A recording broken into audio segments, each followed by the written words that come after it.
Welcome to Satan is My Superhero.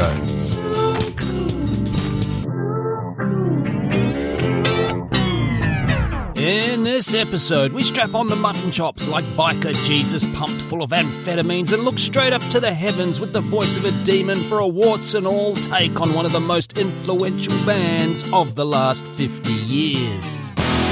Motörhead.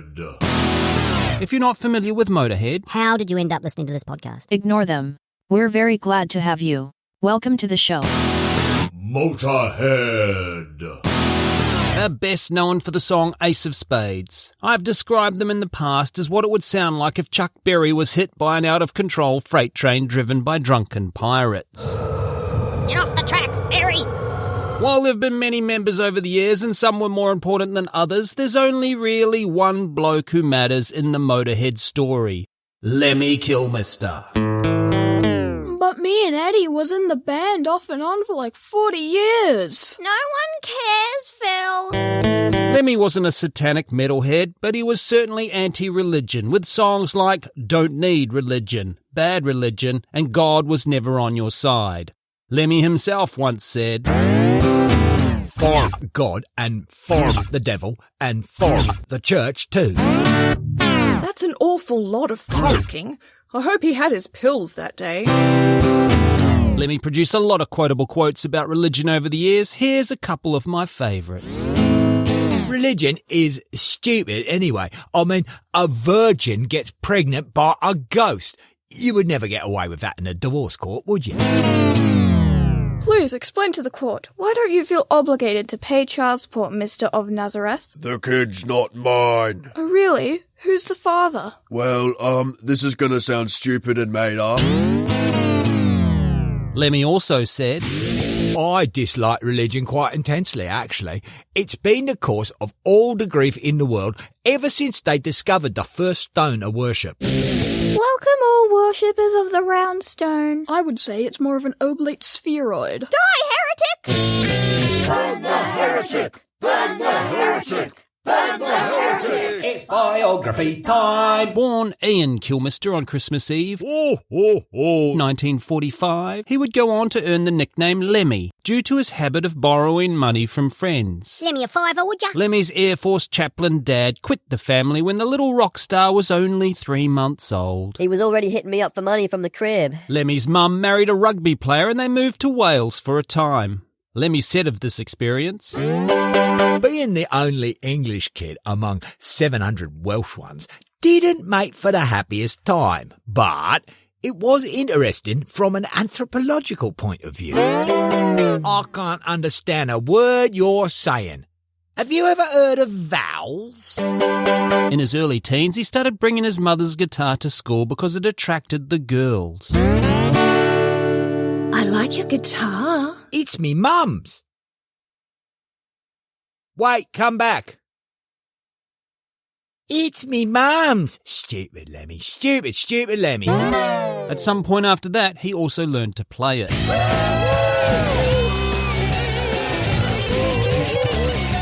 I taught him how to do that. Ew, gross. Mum! When he was 16, Lemmy saw the Beatles in their natural habitat, the Cavern Club in Liverpool, and the impressionable teenager knew what he was going to do for the rest of his life. Yeah, hang out in bars. Throughout the 60s, Lemmy played guitar and sang in numerous bands, some of which were quite successful. He recorded, released singles and toured Europe with Kinks-like band, the Rockin' Vickers. Their biggest claim to fame was being the first British band to tour Yugoslavia in 1965. Welcome to the Socialist Federal Republic of Yugoslavia. Our national motto is brotherhood and unity, so we're gonna be just fine. Welcome to the Socialist... Lemmy wrote most of the songs and sang on underground psychedelic band San Gopal's 1969 album Escalator. Whoa, man, the stairs are moving. I actually have a live bootleg of one of Lemmy's early bands. Ozzy, it's Marvin, your cousin, Marvin Osborne. You know that new sound you're looking for? Well, listen to this!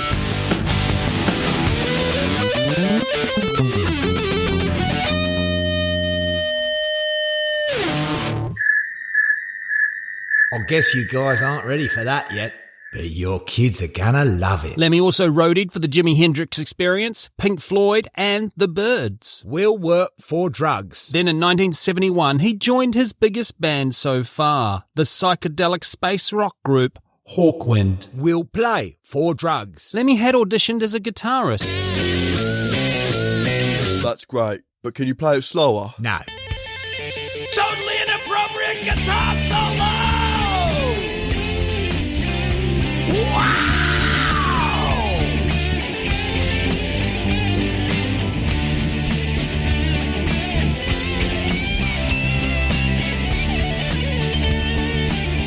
Sing it with me, people! Lemmy did not get the spot. Boo. That same day, Hawkwind had a gig. Their bass player did not show up. The bass player's gear was just sitting there. Lemmy had fingers. Lemmy became Hawkwind's new bass player. Aren't you the same guy who tried out for the guitar spot earlier? No.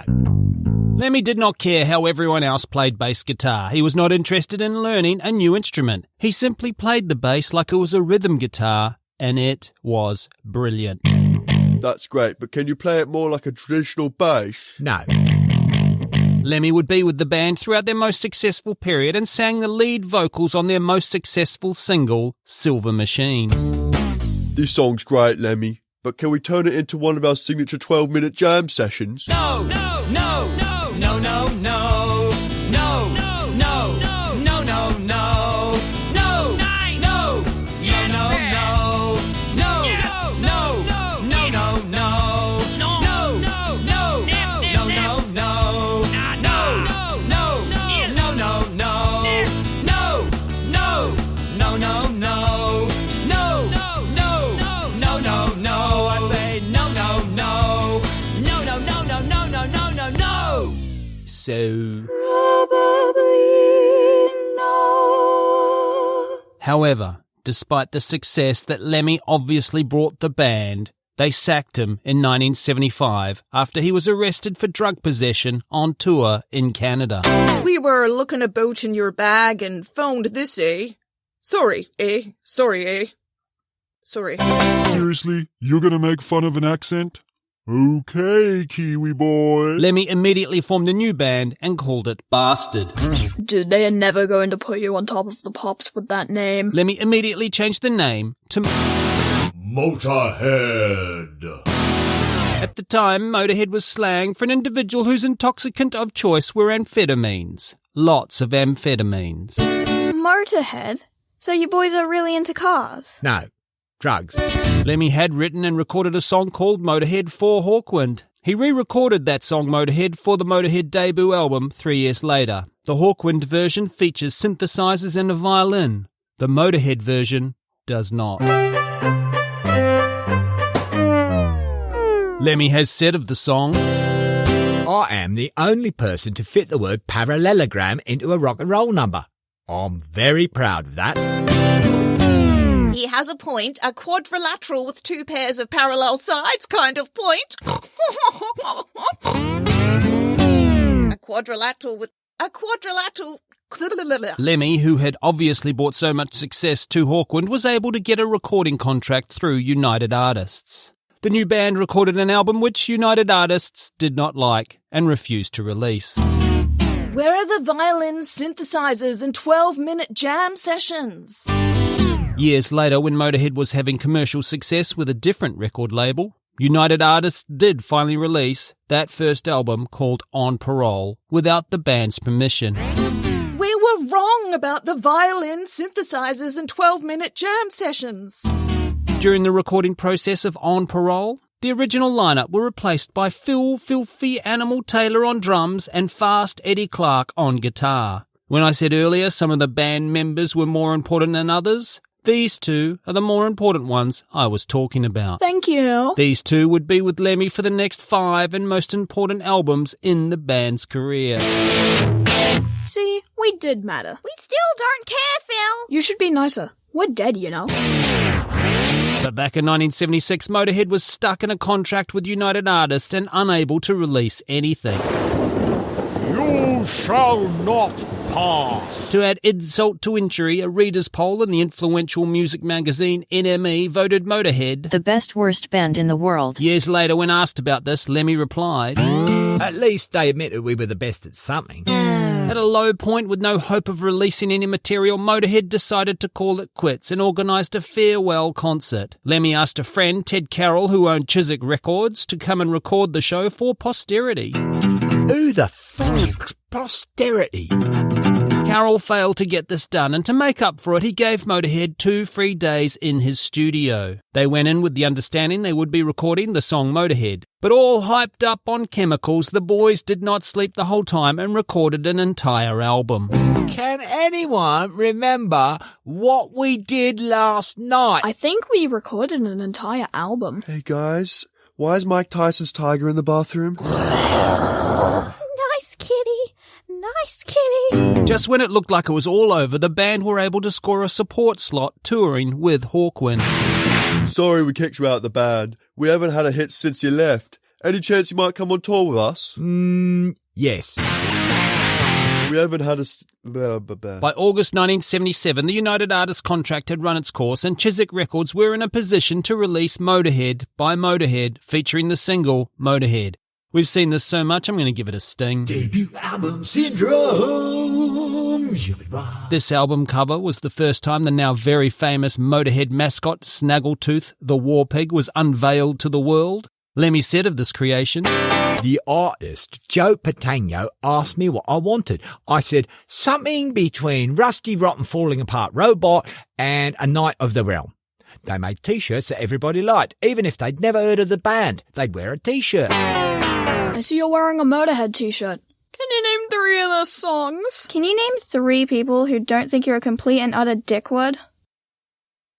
There's people who have never met me. The original album cover also featured a swastika on Snaggletooth's middle spike. Nothing to see here. It was removed on later pressings.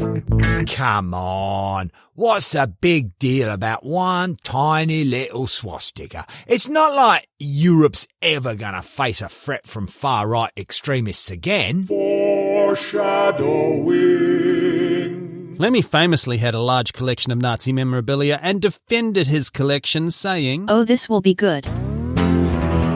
I've always liked a good uniform, and throughout history, it's always been the bad guy who dressed the best. Napoleon, the Confederates, the Nazis. Not helping, Lemmy. I had hoped for so much more. How disappointing. He further defended his position by saying, I don't only collect Nazi stuff. I collect objects from all the Axis countries. Oh, God. Only making it worse. So that helped. I should probably make a joke here.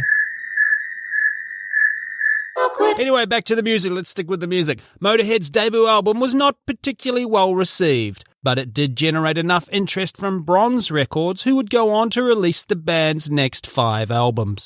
Here at Bronze Records, we're doing something no one has ever tried before. Aiming for 3rd place. Get it? 'Cause bronze? No. With the support of Bronze, Motörhead started getting airplay and television spots, appearing on the peak of British music television, the much coveted and already mentioned Top of the Pops.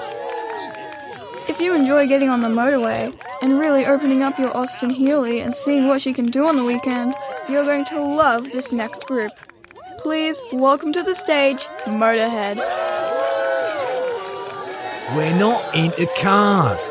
It's a drug thing. Oh, how ghastly. What a brutish individual. Airplay and television spots resulted in record sales and chart success. Motörhead had not just arrived, but they had been lovingly accepted. How can you not love them? Even people who hate them think they're the best thing they hate. In 1981, they released the live album No Sleep Till Hammersmith, which would be the only Bronze Records album to ever go to number 1. God damn it, guys. What did I tell you?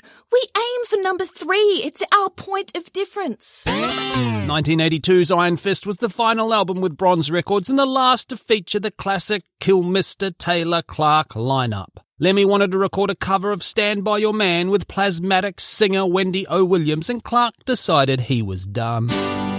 Girls can't do rock and roll.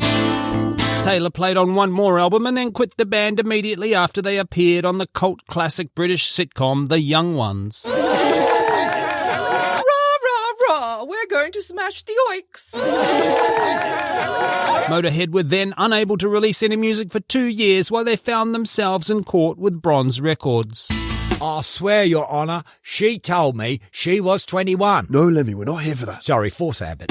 But from 1986 onwards, Motörhead would spend the next 30 years constantly releasing albums, touring and changing lineups. No mortal human could keep up with Lemmy. They've appeared in too many films, TV shows and video games to mention in the time we have here. What you doing? Playing the Motörhead video game. You have overdosed. Game over. Over their 40-year career, the band released 22 studio albums, 16 live albums, 16 compilation albums, 5 EPs, 3 box sets, 29 singles, 10 video albums, and 34 music videos. And some people will tell you amphetamines are a bad thing. Their record sales never again reached the heights of the Ace of Spades / No Sleep till Hammersmith era. Despite this lack of chart success, their live shows just got bigger and bigger over the years as the legend grew. In 2009, Lemmy said, "We didn't sell many albums. I wrote the words for Mama, I'm Coming Home for Ozzy and made more from that song than I had from Motörhead at that point." That Ozzy Osbourne single came out in 1991.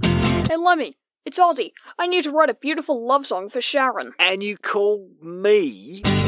Obviously, a band like Motörhead is going to court controversy and Christian outrage. It's kind of the point. And they had their fair share of mentioning the devil in a song or two, but Lemmy was never particularly interested in being tagged as a satanic band. He found the whole scene ridiculous and stupid. Rude, I'm standing right here. I agree, but it's the ridiculous and stupid that makes it fun. Again. Right here. But probably the most fun Lemmy had with the topic was some Christian baiting on the track Nightmare / The Dreamtime from the 1916 album, where he backmasked the lyrics. Now, tell me about your miserable little lives. I do not subscribe to your superstitious, narrow-minded flights of paranoia. You'll realise it wasn't narrow-minded paranoia when you sheeple wake up and finally see the devil-worshipping Jewish deep state is obviously draining endocrine from trafficked children and putting it on your pizza. Famously, Lemmy is said to have slept with over 2,000 women, though Lemmy claimed he only said it was over 1,000. Either way, he had a lot of one-night stands. In his own words, "I've had my share, and yours too." Despite suffering lifestyle-related health concerns, Lemmy continued to drink, smoke and do drugs right up until the end. He said of his determination to keep living the rock star cliché, "Dogged insolence in the face of mountain opposition to the contrary. You can't keep living this way, Lemmy. Die young and leave a beautiful corpse. That's my motto, Doc." You've already failed on both those counts, Lemmy. Lemmy died in 2015, just 2 days after being told he had terminal cancer. His ashes were interred in a 3D printed urn in the shape of his hat, with the words, "Born to lose, live to win." If there's a way to win at life, Lemmy did it. Killed by death. You win. I don't get this game. At Lemmy's request, some of his ashes were put in bullets and sent to his friends? Imagine trying to get through customs with one of those bullets. No, it's not what you think. It's filled with ashes of a dead rock star. Why are you putting on a rubber glove? James Hetfield mixed Lemmy's ashes with ink and tattooed the Ace of Spades on his middle finger. Showing the new tat off on social media, Hetfield said, "Now he is still able to fly the bird at the world." I was just showing you my Lemmy tattoo. Why are you putting on a rubber glove? In 2014, asteroid 250840 had been renamed 250840 Motörhead. In 2016, asteroid 243002 was renamed 243002 Lemmy. Can you look through the telescope and tell me what you see? Well, that asteroid appears to be giving me the finger. In 2017, an extinct crocodile was named Lemmy Succus. The Natural History Museum's Lorna Steele, who suggested the name, said, "Were we'd like to think that he would have raised a glass to Lemmy Succus, one of the nastiest sea creatures to have ever inhabited the earth. Is that Fossil giving me the finger? Also in 2017, Lemmy was inducted into the Hall of Heavy Metal History as the creator of thrash metal, something Lemmy stringently denied throughout his career, always claiming to be straight-up rock and roll with a pinch of punk, if anything. He was so metal he didn't even like metal. Deny his metallicity as much as he did, Lemmy's influence on metal was undeniable. Talking about his passing in 2016, James Hetfield summed it up the best with, Where's our captain now? Hey Metalhead, did you know we sell black t-shirts with the face of the devil on them? Just saying. And yes, you can get them in double XL. If you love to swear and you love to fall. Rude. Visit satanismysuperhero.com and buy some blasphemy. what can we take away from Motörhead? You know, everything they ever told you to not do, Lemmy did. And, everything turned out alright for him. Don't try this at home. Just as we did in the new wave of British heavy metal episode many years ago, I thought we'd leave the last word to Lemmy. If I believed in God, I would not need an interpreter. God is the first to do everything, right? You should be able to talk directly to him. You don't need some special building with some guy who has a degree in God. Amen to that, brother. And that's why Satan is my superhero. Thank you so much for listening. Rate, review, subscribe, all that podcast stuff. But most of all, please give us money. Visit satanismysuperhero.com. If you join our Patreon at the Third Circle of Hell, you'll receive access to exclusive content like this. So Canadian racist. I'm sure there's a word for that. I did used to get meatloaf and Manowar, Mastodon, I can't say. It's embarrassing. Mike and the Mechanics. No, Michael Bolton. Because they were both popular at the same time. Hey, they both had mullets. Anyway, I don't want to talk about. No, you should my never talk. embarrassment. I'm gonna erase this recording.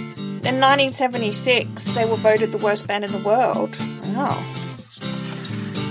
Harsh. And can we talk about how hot Vivian was? Okay, sure. The average Joe could sleep without many if they wanted to in a lifetime. Well, you could with your standard starting at Vivian. And that's all from Motörhead.